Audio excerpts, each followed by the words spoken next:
कुछ पिंजरे केवल जानवरों के लिए नहीं होते, कुछ पिंजरे आत्माओं के लिए बनाए जाते हैं और कुछ पिंजरे इंसानों को ही निगल जाते हैं। रात के 2 बजे हैं, आसमान में बिजली कड़कती है और उसी चमक में एक टूटी फूटी हवेली का दरवाजा दिखाई देता है, आधा खुला आधा जंग खाया हुआ।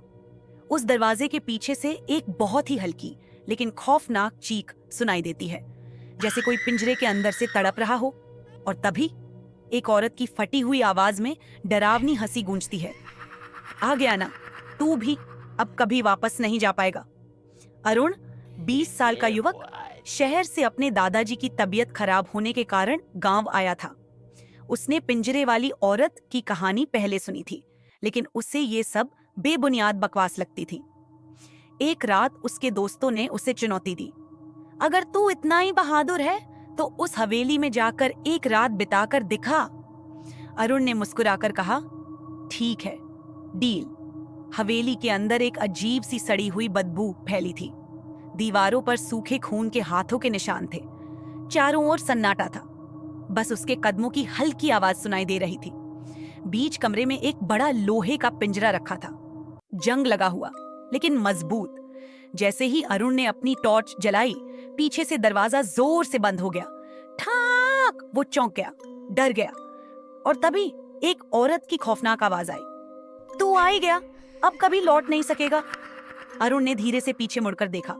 वहां एक औरत खड़ी थी, लंबे बिखरे बाल, आधा जला हुआ चेहरा और आंखों से टपकता खून। वो एक फटी हुई सफेद साड़ी पहने थी, हाथ में एक पुरानी चाबी और जंग लगा ताला था।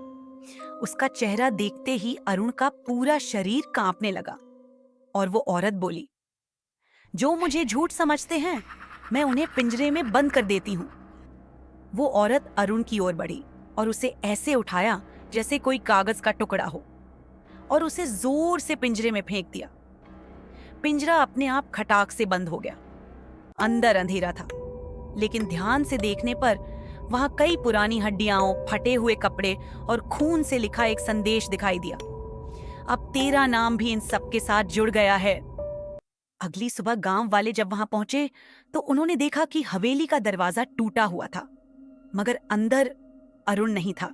न उसका मोबाइल, न कोई निशान, सिर्फ वो जंग लगा पिंजरा पड़ा था और अब उस पर ताजा खून से लिखा था, अरुण वर्मा 2025।